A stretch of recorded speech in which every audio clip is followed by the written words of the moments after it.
محترم دوستوں بزرگ، آپ کے سامنے جمع ہونے کا مقصد مولانا نے بیان فرمایا۔ زندگی گزارنے کے دنیا میں دو راستے ہیں، دو طریقے۔ ایک ہے ہمارے پروردگار یعنی اللہ رب العزت نے ہم کو اس طرح زندگی گزارنے کا مکلف بنایا، اور جس طرح زندگی گزارنے سے اللہ تعالیٰ کی رحمت، اس کی رضا، اس کی خوشنودی حاصل ہوتی ہے۔ اس سے دنیا کا کوئی نقصان نہیں ہوتا، بلکہ دنیا میں راحت، چین، سکون دنیا کے اندر ملتا ہے، اور آخرت میں تو اللہ تعالیٰ کی طرف سے انعامات، اکرام، اعزاز ہوگا۔ یہ سچے وعدے ایک طریقہ یہ ہے، اور ایک طریقہ ہے کہ آدمی کو اس کا نفس اور شیطان جو راستہ سمجھائے، دل میں جو تقاضے پیدا ہو، نفس کے اندر جو بھی حالات پیدا ہو، اس کے مطابق آدمی زندگی گزارے۔ ظاہر بات ہے کہ یہ شیطان کا راستہ ہے، اور اس راستے کے اوپر چلنے میں اللہ تعالیٰ ناراض ہوتے ہیں، اور اس راستے پر جتنی قومیں چلی دنیا کے اندر، چاہے ان کے پاس بڑی سے بڑی طاقتیں تھیں، چاہے ان کے پاس حکومت تھی، کوئی اس پر کامیاب نہیں ہوا۔ اللہ تعالیٰ نے قرآن پاک میں ایسے لوگوں کے واقعات بیان فرمائے ہیں عبرت کے لیے کہ ان کے پاس سب کچھ تھا، ظاہری دولت، ظاہری اسباب، مادیات سب تھے، لیکن پروردگار کے حکم کے خلاف وہ چلے۔ ان کو جس راستے پر چلنا نہیں چاہیے تھا وہ اسی کے اوپر چلتے رہے۔ انبیاء ان کو سمجھاتے رہے، ان کو بار بار ان سے ملاقاتیں کرتے رہے، ان کو بتاتے رہے کہ بھائی یہ راستہ ہمارے چلنے کا نہیں ہے۔ انہوں نے اپنے ظاہری طاقت، ظاہری اسباب کے نشے میں انبیاء کی باتوں کو ٹھکرایا، انبیاء کی دعوت کو قبول نہیں کیا، ان کی باتوں کا مذاق اڑایا، اور اپنے اسباب پیش کیے۔ دیکھو ہمارے پاس طاقت ہے، دیکھو ہمارے پاس تو ایسے محلات ہیں، دیکھو ہمارے پاس تو ایسے ایسے باغات ہیں، اس کے نیچے ایسی نہریں چلتی ہیں، اس کو پیش کیا۔ اللہ رب العزت نے ان کو دنیا کے اندر قیامت تک کے لیے، دنیا میں تباہ کر کے قیامت تک کے لیے عبرت کا نشان بنا دیا۔ آج ان کے واقعات ہم لیتے ہیں تو عبرت کے طور پر لیتے ہیں، ان کے واقعات کا مزہ لینے کے لیے سنتے نہیں۔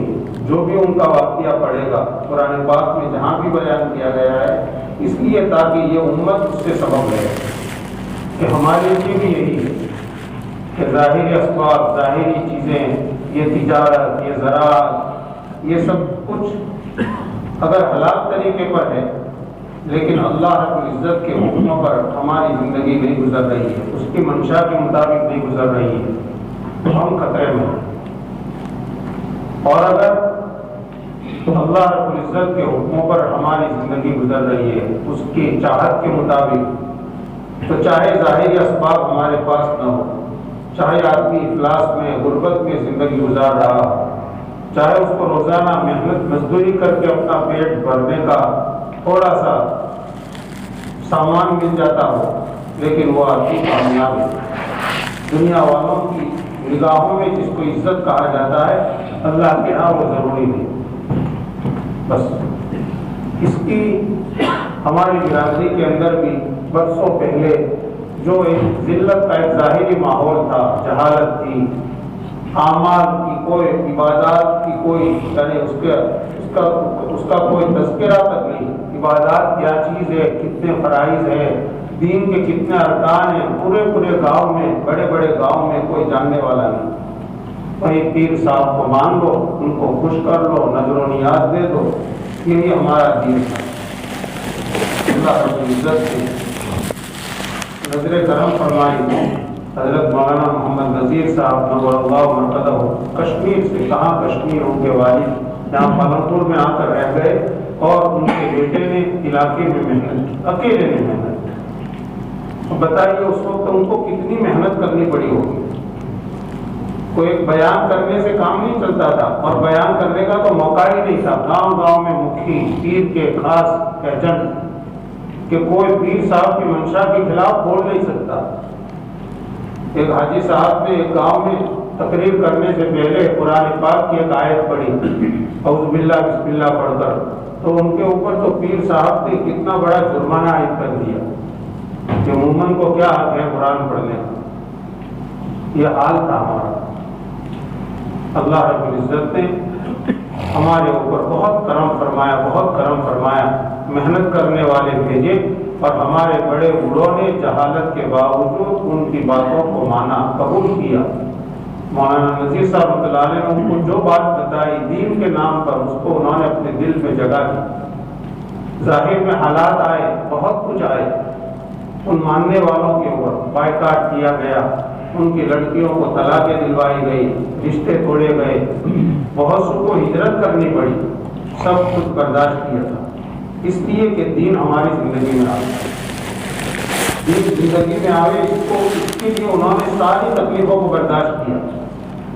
مولانا نے فرمایا کہ بھائی سود بنیوں سے تم سودی قرضہ لیتے ہو اپنے مکان بنانے کے لیے، اپنے بچیوں کا نکاح کرنے کے لیے، تو یہ سود تو حرام ہے۔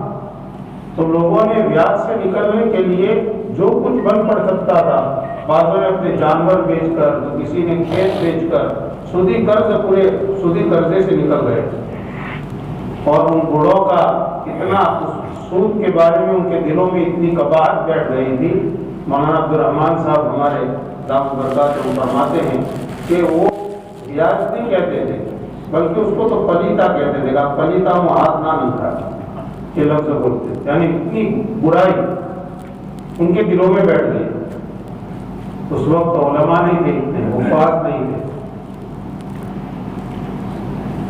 یہ 70-80 سال پہلے کی حالت ہے، ابھی اس کے اوپر 100 سال بھی پورے نہیں ہوئے۔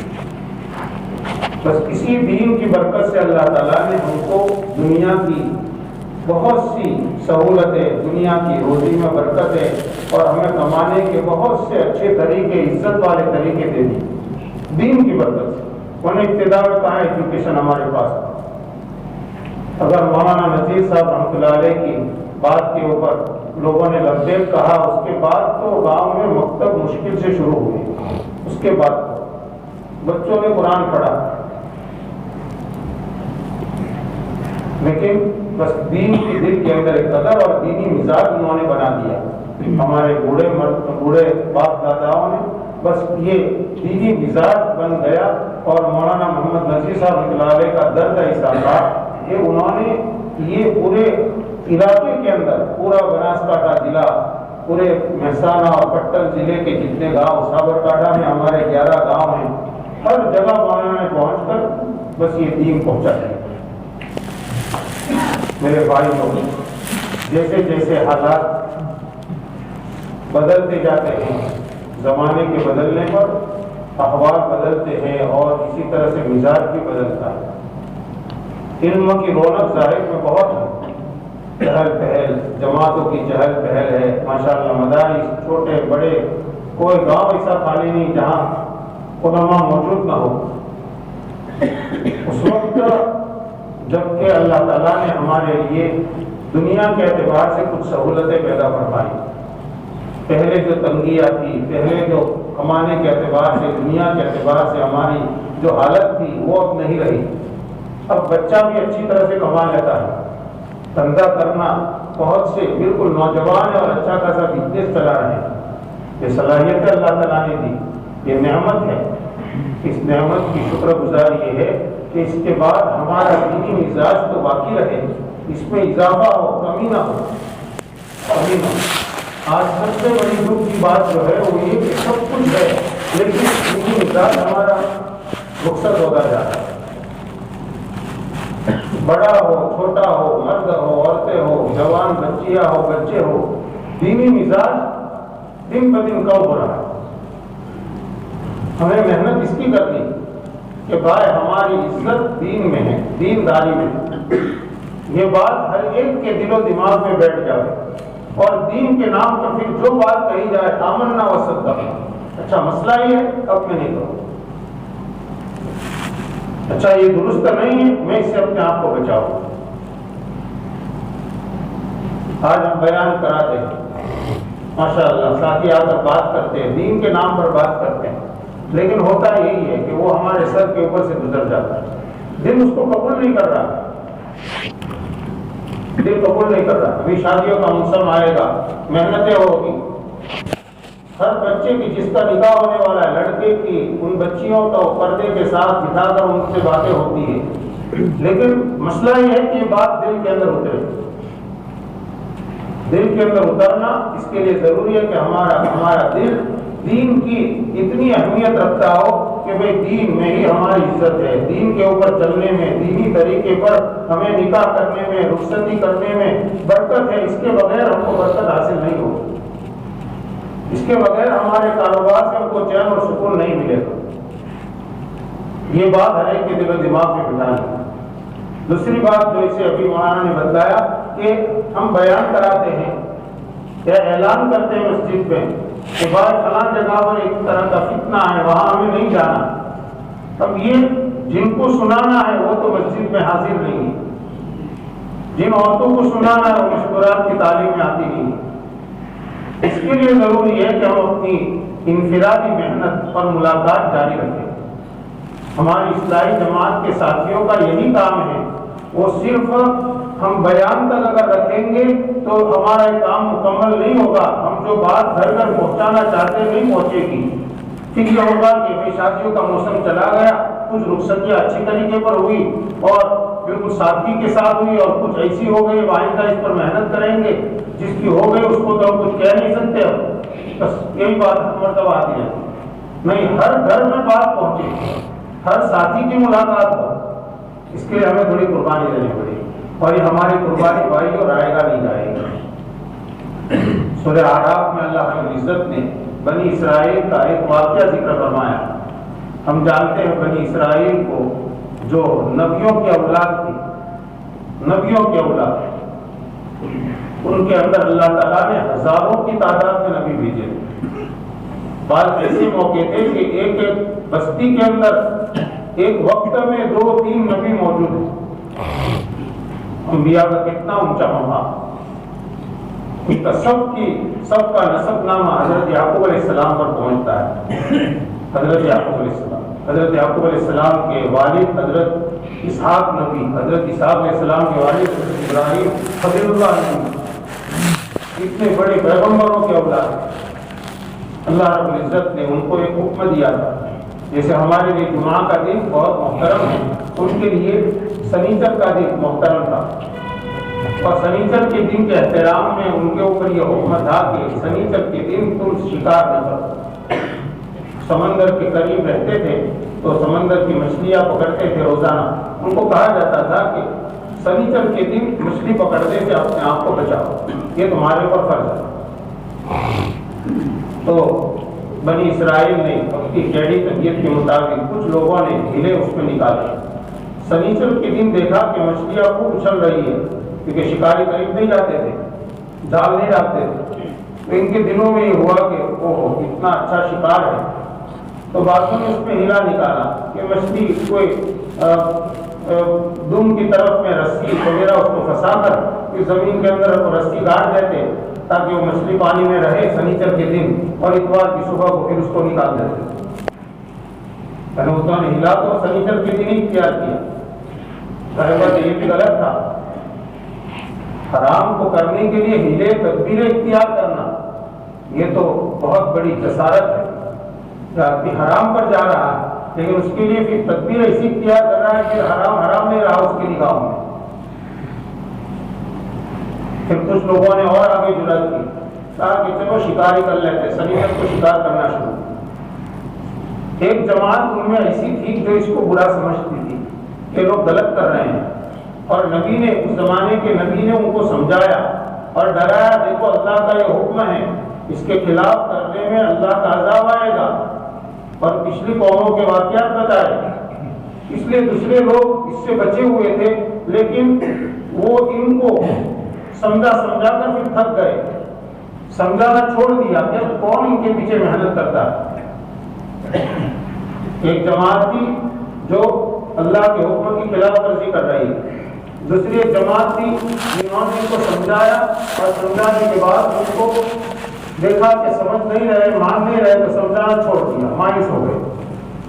ایک تیسری جماعت تھی کہ وہ اس حرام سے تو بچے ہوئے تھے لیکن سمجھاتے رہے سمجھانا چھوڑا نہیں.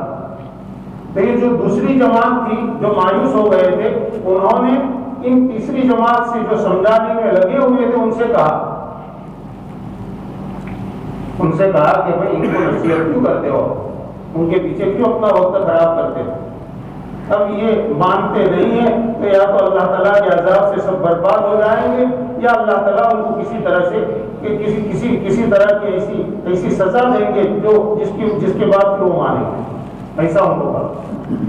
تو یہ تیسری جماعت نے کہا کہ بھائی ہم جو ان کو سمجھا رہے ہیں وہ بیکار نہیں. قالوا معذرۃ الی ربکم، ہم جو سمجھا رہے ہیں اس لیے تاکہ پروردگار کے بارگاہ میں ہم سبکدوش ہو جائیں گے. قیامت کے دن اللہ تعالیٰ نے ہم سے یہ پوچھا کہ تمہاری قوم اس غلط چیز کے اندر مبتلا تھی، ملوث تھی، میرے حکم کے خلاف ورزی کر رہی تھی، تم ان کو سمجھاتے کیوں نہیں تھے؟ تو ہم کہیں گے باری تعالیٰ ہم نے ان کو سمجھایا، وہ مانے نہیں، ہم تو سمجھاتے رہے اخیر تک. تو انہوں نے قالوا معذرۃ الی ربکم ولعلہم یتقون. اور اس لیے دوسرا ہمارے سمجھانے کا مقصد یہ ہو سکتا ہے کہ 1 سال کے بعد بھی ان میں سے کوئی ایک تو اللہ سے ڈرنے والا ان میں کھڑا ہو جائے اور وہ اس سے بچ جائے. یہ 2 باتیں سورہ اعراف میں اللہ رب العزت دین کے واقعے میں ذکر کر کے پھر آگے ان کا انجام بتلایا ہے کہ اللہ تعالیٰ نے ان کے اوپر عذاب بھیجا اور ایسا عذاب آیا کہ خدا کے حکموں کو نہ ماننے والوں کو اللہ تعالیٰ نے ایک مرتبہ شکلیں بدل دی اور سب ایک مرتبہ صبح کو ہر انسان ان نافرمانوں میں سے ایک بندر کی شکل کے اندر ایک دوسرے کو دیکھ رہے تھے. سب بندر دکھ رہے تھے. اتنا دردناک یعنی عبرتناک عذاب آیا. اس سے بات معلوم ہوئی کہ محنت کرنے والا اپنی محنت جاری رکھے گا تو اگر کوئی اپنی بات سے اپنے راستے سے ہٹتا نہیں ہے تو اس کے معاملے میں اللہ رب العزت کے ہاں وہ سبکدوش ہو جائے گا. اللہ تعالیٰ کے ہاں اس کے لیے جواب دہی آسان ہو جائے گی. اور دوسرا یہ کہ ہو سکتا ہے آج نہیں تو کل نہیں تو پرسوں کسی دن بھی کسی ایک اللہ کے بندے کو کے دل میں ہماری بات اثر کرے اور وہ توبہ کرے تو یہ ہماری زندگی کی بہت بڑی کمائی ہے. اللہ کے نبی صلی اللہ علیہ وسلم کا ارشاد ہے کہ ان میں سے کچھ لوگوں کو اللہ تعالیٰ نے بھلائی کے لیے چابی بنایا، مفتاحا للخیر، اور ان کو اللہ تعالیٰ نے برائی کو بند کرنے کا ذریعہ بنایا. اور کچھ ایسے لوگ ہیں کہ جن کو اللہ تعالیٰ نے برائی کو شروع ہونے کی چابی بنایا اور بھلائیوں کو بند کرنے کی چابی بنایا ہے. حضور پاک صلی اللہ علیہ وسلم فرماتے ہیں بڑی بشارت ہے ایسے لوگوں کے لیے کہ جن کے ہاتھوں کے اندر اللہ تعالیٰ نے خیر کی چابی رکھی کہ وہ جا کر جو محنت کرتے ہیں اس سے خیر وجود میں آتی ہے اور اس سے برائی مٹتی ہے. اور ہلاکتی اور بربادی ایسے لوگوں کے لیے جن کے ہاتھوں کے اندر اللہ تعالیٰ نے برائی کی چابی رکھی. اللہ تعالیٰ ہماری حفاظت فرمائے. بس میرے بھائی سیدھی سادھی محنت ہمارے بڑوں کی طرف سے جو چلائی گئی ہے اس کا مقصد یہ ہے کہ مذاکرے ہوتے رہے، لیکن یہ مذاکرے بہت ہی باریکی کے ساتھ ہو. ایک بات مذاکرے کے طور پر کہتے ہیں کہ ہمارے چھاتی حلقے کی ماشاءاللہ ہر گاؤں کی کارگزاری 15 دن پر بیٹھنے کی تو برابر پختہ ہوتی تھی. اس میں کچھ جوڑ آ رہا ہے. مہینے میں 1 مرتبہ بیٹھنا ہے، 15 دن میں 1 مرتبہ بیٹھنا تو ضرور ہو. 15 دن میں 1 مرتبہ، مہینے میں 2 مرتبہ گاؤں کی جماعت کا بیٹھنا ہو اور ساتھ ہی محنت کرتے رہے، اللہ تعالیٰ سے مانگتے رہے. مشغولی کے دن ہیں اور اس لیے ساتھیوں کو بار بار یاد دلائے کہ فلاں وقت بھائی بیٹھنا. انشاءاللہ یہ ہماری قربانی رائے گا نہیں جائے گی. اللہ تعالیٰ ہمارے حاضر ہونے کو بھی قبول فرمائے اور ہماری ارادوں کو برکت فرمائے.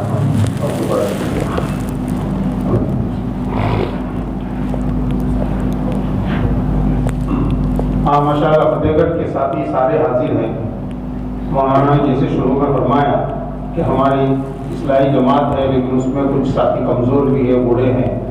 بھائی یہ کام تو سب کا ہے اور جوان حضرات کو تو کام کرنا بھی ہے اور جوانوں میں بھی کام کرنا ہے. اس لیے ہر ساتھی اپنی قربانی پیش کر رہے ہیں. جن کے ذمے جو کام آوے اپنے آپ کو پیش کرے. خاص طور پر جو حضرات گاؤں میں رہتے ہیں اپنے کام دھندے کے لیے جاتے ہیں، رات کو تو ہر ایک آ جاتا ہے، مشورہ اکثر رات کو ہوتا ہے، اس لیے ساتھی دل پر لے اور یہ عہد کرے کہ ہمیں بس محنت کرنی ہے۔ دیکھیے ہم کو تو بڑوں نے صرف 3 کام بتائے، یہ تو عنوان ہے کہ ہمارے اندر سادگی باقی رہے، اسی طرح ہمارے نکاحوں کے اندر سادگی رہے، لباس میں سادگی رہے، ہماری روزی کمانے کی جو ہے وہ کمائیاں ہماری وہ حلال طریقے پر ہو، حرام سے ہم سب بچیں، رواجوں سے اپنے آپ کو بچاوے۔ لیکن محنت تو بہت کچھ کرنے کی ضرورت ہے۔ ابھی جوانوں کا حال گاؤں گاؤں کی اندر بعض جوانوں کا حال کیسا ہو رہا ہے ہم جانتے ہیں، تو وہ تو جب محنت کرنا شروع کریں گے اور مشورے کے لیے بیٹھیں گے تو پھر پتہ چلے گا کہ ہمیں کتنی کام کی ضرورت ہے اور کہاں کہاں ضرورت ہے، کس کس طبقے میں ضرورت ہے۔ اس لیے جوان ساتھی بھی اپنے طور پر اپنے جیسے ساتھیوں کے اندر محنت کرنے کے لیے تیار ہو۔ اللہ تعالیٰ اس کے لیے سب کو قبول فرمائے۔